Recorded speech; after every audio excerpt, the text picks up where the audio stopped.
Good morning friends. एक बार फिर हमारी इस चैनल पर मुलाकात हो रही है। हम बात करते हैं एजुकेशन के बारे में, एजुकेशन के नए नए बदलावों के बारे में कि एजुकेशन में क्या बदलाव होने जा रहे हैं। इससे पहले के वीडियोस में मैंने आपको नई जो एजुकेशन पॉलिसी हमारी आ रही है उसके बारे में काफ़ी हमने विस्तृत रूप से चर्चा की, और आज हम बात करेंगे ख़ास तौर से उन बच्चों के लिए जो इस साल अपने 11th क्लास में जा रहे हैं और उनके साथ और उनके पेरेंट्स के साथ एक समस्या चल रही है कि उन्हें किस सब्जेक्ट को चूज़ करना है। चूँकि इस बार ये भी पता नहीं चल पाया कि उनका रिज़ल्ट क्या आया, चूँकि एग्ज़ाम्स नहीं हुए, और एग्ज़ाम्स नहीं होने के बाद का कारण बच्चे अपने आप को चेक नहीं कर पाए कि उनको क्या परसेंटेज मिलने वाली है। अभी हाल ही में राजस्थान बोर्ड का रिज़ल्ट डिक्लेयर हुआ 12th क्लास का, और उसके रिज़ल्ट के हिसाब से तो लगने लगा कि शायद नंबरों की और क्या कहते हैं परसेंटेज की बहुत ज़बरदस्त लूट मार हुई है, जम के परसेंटेज मिली है बच्चों को। उससे पता नहीं चल पाएगा कि बच्चे ने क्या परफॉर्मेंस की। बाय द वे, चूँकि कोविड का मसला था, कोविड की वजह से काफ़ी सारी चीज़ें अस्त व्यस्त हुई और सरकारों को ये ऐसे डिसीजन लेने पड़े। और अभी 10th क्लास का रिज़ल्ट आना बाकी है, दोनों ही बोर्ड्स का, सीबीएसई का भी 10th क्लास का रिज़ल्ट आना है और आरबीएसई का भी आना है। तो अभी रिज़ल्ट चूँकि आने में ही हैं, और अभी अप्रोक्स जुलाई ख़त्म हो चुका है और अगस्त चालू होने वाला है। बच्चे अपने भविष्य के लिए बारे में काफ़ी चिंतित है, ख़ास तौर से उनके पेरेंट्स भी। वो चाहते हैं कि वो बच्चे को सही जगह भेजें जिससे उसका फ्यूचर सिक्योर रहे।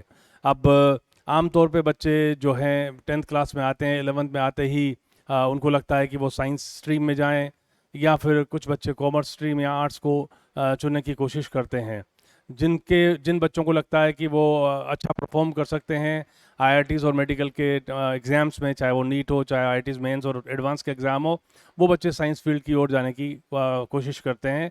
साथ ही आजकल एक नया ट्रेंड बच्चों में आया है, बच्चे आर्ट्स की तरफ यानी कि ह्यूमैनिटीज़ की तरफ ज़्यादा जा रहे हैं। उसके पीछे लॉजिक है कि उनको लगता है कि हम आगे जाके आरपीएससी या यूपीएससी के एग्ज़ाम फाइट करके एडमिनिस्ट्रेटिव सर्विसेज में जाएंगे।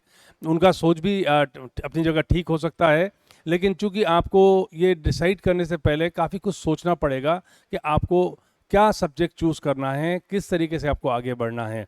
अभी पिछले कुछ सालों से हम लगातार देख रहे हैं कि ज़्यादातर बच्चे कोचिंग क्लासेस में चले जाते हैं, अपने स्कूल्स में रेगुलर न जा करके वो कोचिंग इंस्टीट्यूट्स में पढ़ाई करते हैं।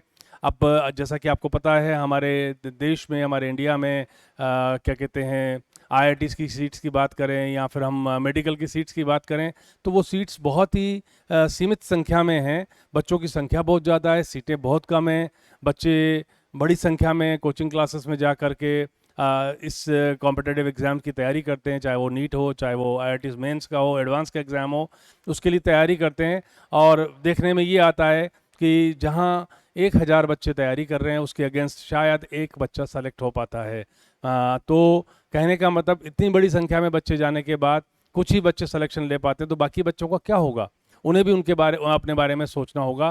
तो जहाँ तक कि मेरा मानना है, बच्चों को अपना पहला जो पढ़ाई का जो रखना चाहिए, वो स्कूल को ज़्यादा इंपॉर्टेंस देनी चाहिए। उन्हें 11th 12th क्लास को पहले इंपॉर्टेंस देनी चाहिए। वो 12th में अच्छी परसेंटेज बनाएं और अपने सब्जेक्ट्स के कंटेंट को अच्छे से क्लियर करें। उसके बाद अगर अब उनको आईआईटीज़ मेडिकल में जाना है तो 1 साल का ड्रॉप लेके तैयारी कर सकते हैं। तो आप सब्जेक्ट कोई सा भी लीजिए, खासतौर से मैं साइंस के बच्चों के लिए कह रहा हूँ, क्योंकि साइंस के बच्चों में एक ट्रेंड है, वो इन कोचिंग संस्थाओं की तरफ जाते हैं अपने नीट आईआईटीज़ की तैयारी करने के लिए। लेकिन चूंकि सीटें सीमित संख्या में, सभी बच्चों का सिलेक्शन होना संभव नहीं है। तो काफ़ी बच्चों को हताश निराश होकर के लौटना पड़ता है, या फिर वो बच्चे लगातार 2 या 3 साल तक, 4 साल तक इसकी तैयारियों में लगे रहते हैं। तो एक लंबी अवधि उनकी इस कॉम्पिटिटिव एग्ज़ाम को क्लियर करने में लग जाती है। और बाय द वे, अगर आगे वो सेलेक्ट नहीं कर पाते तो उनमें एक हताशा आती है, वो बहुत ज़्यादा डिस्पेयर हो जाते हैं। आगे उनको लगता है कि उनका फ्यूचर बहुत ज़्यादा अच्छा नहीं है। तो ऐसा नहीं है, फ्यूचर सब जगह होता है। ये केवल हमारे सोचने का नज़रिया है कि हम क्या सोचते हैं। तो बच्चों, मैं आपको आज ये कहूँगा कि आप 11th क्लास में आ रहे हैं, तो आप इस बारे में बहुत ही सोच समझ के डिसीजन लीजिए। आप ज़्यादा अच्छा है 11th 12th क्लास अपने स्कूल में रह करके पढ़ाई कीजिए, ज़्यादा से ज़्यादा अच्छा रिजल्ट बनाने की कोशिश कीजिए, और बाद में आप 1 साल का ड्रॉप लेकर के, चाहे फिर आप नीट के लिए तैयारी करें, आईआईटीज़ मेंस की तैयारी करें, चाहे आप क्लेट की तैयारी करें, या फिर आप किसी और यूनिवर्सिटी में जाने के लिए, चाहे वो CUCET का एग्ज़ाम हो या फिर किसी और यूनिवर्सिटी का कॉम्पिटिटिव एग्ज़ाम हो, उसके लिए आप तैयारी करें। तो आपके लिए क्या कहते हैं, ज़रूरी है कि आप 11th-12th को फोकस करें, और ज़्यादा अच्छा ये है कि आप अपने 11th-12th के साथ ही अपने ही लेवल पर अपने ही स्कूल के टीचर से सपोर्ट लेते हुए इन कॉम्पिटिटिव एग्ज़ाम्स की तैयारी भी कर सकते हैं। ऐसा नहीं है कि बच्चे जो हैं अपने स्कूल में रह करके सिलेक्शन नहीं लेते हैं। आपको ऐसे कई एग्जाम्पल्स मिल जाएंगे जहां आपने देखा होगा बच्चे अपने स्कूलों में रह करके 11th-12th की तैयारी साथ करते हैं और साथ में ऐसे टफ कॉम्पिटिटिव एग्जाम में भी सिलेक्शन ले लेते हैं। तो ये डिपेंड करता है बच्चे की इच्छा शक्ति पर, उसकी विल पावर पर, वो कितना क्या कहते हैं मजबूती के साथ अपनी पढ़ाई को लेता है।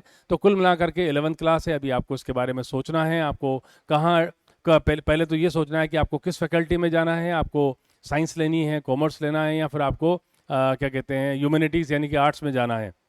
तो ये सब चीज़ें आपको सोच समझ करके करनी होंगी।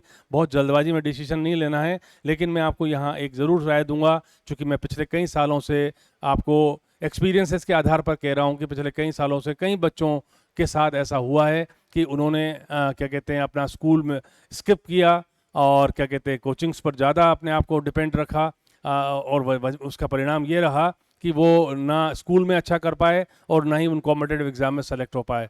तो ऐसी पोजीशन आप आने वाले बच्चों के साथ ना हो, आप बच्चे बेहतर कर सकें, अच्छा कर सकें, तो उसके लिए आपको डिसीजन लेने से पहले कई बार सोचना पड़ेगा। मैं आपको आगामी वीडियोस में subject to subject, faculty to faculty आपको बताऊंगा कि आपको किस तरीके से क्या कहते हैं आगे बढ़ना है, आपको आगे अपना फ्यूचर बनाना है। आप मेरे चैनल को लगातार सब्सक्राइब करते रहें, मुझे लगातार सुनते रहें। मैं आपको और अच्छी जानकारियां समय समय पर देता रहूँगा और मैं लगातार आपके बीच में आऊँगा, लगातार आपको जानकारियाँ दूंगा कि आपको किस दिशा की ओर जाना है, किस सब्जेक्ट की ओर जाना है, किस फैकल्टी की ओर जाना है और आपको फ्यूचर किस तरीके से बनाना है। मैं आज आपसे क्या कहते हैं आपसे इजाज़त लेता हूँ। अगली बार फिर मुलाकात करेंगे जल्दी ही। धन्यवाद।